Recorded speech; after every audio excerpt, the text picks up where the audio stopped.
This is Jim Emter, Van Ahn & Company, Alexandria, Minnesota, with your closing grain and livestock comments for May 18th, 2017. Corn market down 5.5 today. Beans down 23 to 31.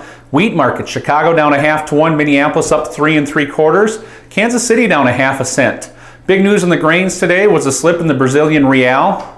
A little concern over there that there was some potential money changing hands in an effort to kind of keep some things quiet. A lot of the details are still questionable around there, but the Brazilian real dropping downwards of 7% today. And what that creates is an environment where if their currency drop, it makes their commodities much more attractive within the export arena and potentially taking some business away as we work ahead both in the corn and soybeans. So the net reaction for corn and soybeans is to trade lower on the U.S. prices in an effort to stay competitive.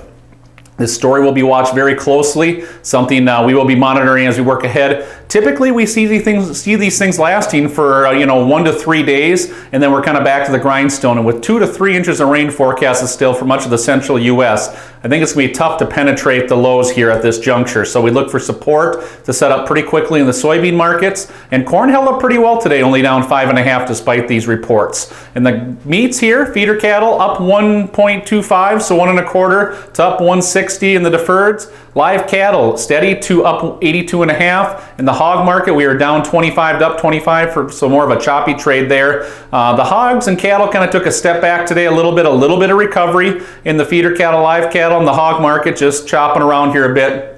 Really need to digest here what's going on with the Brazilian meat scandal as well here that kind of stems from about a month back. There was some impact early on some liquidation, but cattle came right back and are kind of chopping here after losing some steam here earlier this week. So really kind of set the tone to a Friday trade. As you look to cash kind of in line with where we were last week. Some of the deferred prices fallen a bit, which should be expected with the higher placement numbers. So we look for cattle maybe to slide here a little bit, but try to make a run back towards the highs here as we work ahead. The hog market kind of stuck in a rut. $80 should be pretty stiff resistance. If we do extend, maybe upwards of 82, 83, but look for resistance to set in pretty quickly there. This has been Jim Emter, Van Ahn & Company, Alexandria, Minnesota. Trading in futures and options involves risk of loss and is not suitable for all producers. Past performance is not indicative of future results.